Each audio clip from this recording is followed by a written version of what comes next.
मला गोडाचा फोन काय आला? अण्णा हॅलो ए अण्णा पोरा. हा हा विठ्ठल बोलतोय म्हणलं पाडळी. हा बोला ना. अभिनंदन म्हणलं पहिलं. आणि थँक्यू. काय असतं अण्णा, विजय झाल्याच्या नंतर 19-20 आता लय काढून उपयोग नसतोय. उगा भावना दुखून काय उपयोग नाही लोकांच्या. काय एवढा काय मोठा विजय झालाय म्हणलं दणदणीत, कशाला 19-20 काढत बसता काय पण. कोणतं 19-20 काय आमच्या विरोधात काढायचा प्रयत्न केला बोलायचं नाही का? अहो पण ताईंनी स्पष्ट सांगितलंय ना अण्णा, एवढं काय सगळे आता. सांगितलंय तुम्हाला माहिती आहे का काय? मग तुम्ही 8 दिवस आधी तरी बोलायचं ना. हे अरे मला तुम्हाला 8 दिवस काय अगोदर बी बोललो असतो ना. बोलायचं ना, एवढी हिंमत पण होती तुमची त्यांनी तर. मतदानाच्या आदल्या दिवशी माझ्या विरोधात काम केलं ना.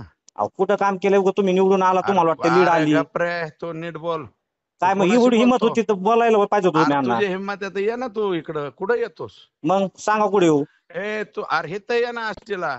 आष्टील येत होता तुम्ही, कुठं येत हा होती ये. पाहिजे तिथं. अरे ये.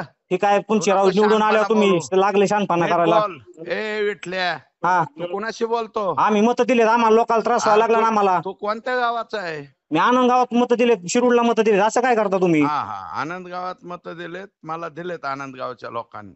मग असं नका ना राव, उगाच लोकांचे आम्ही तुमचे चाहते म्हणून सांगतो, तर तुम्ही काहीतरी हे करायला लागलात गोंधळ. अरे मग आता तू बोलतो कोणत्या भाषेत? नीट बोल ना.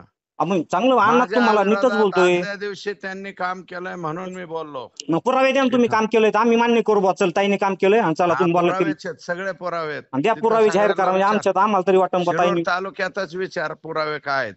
बरं विचारतो मी, परत बोलतो हा तुम्हाला, थांबा. विचारू. हा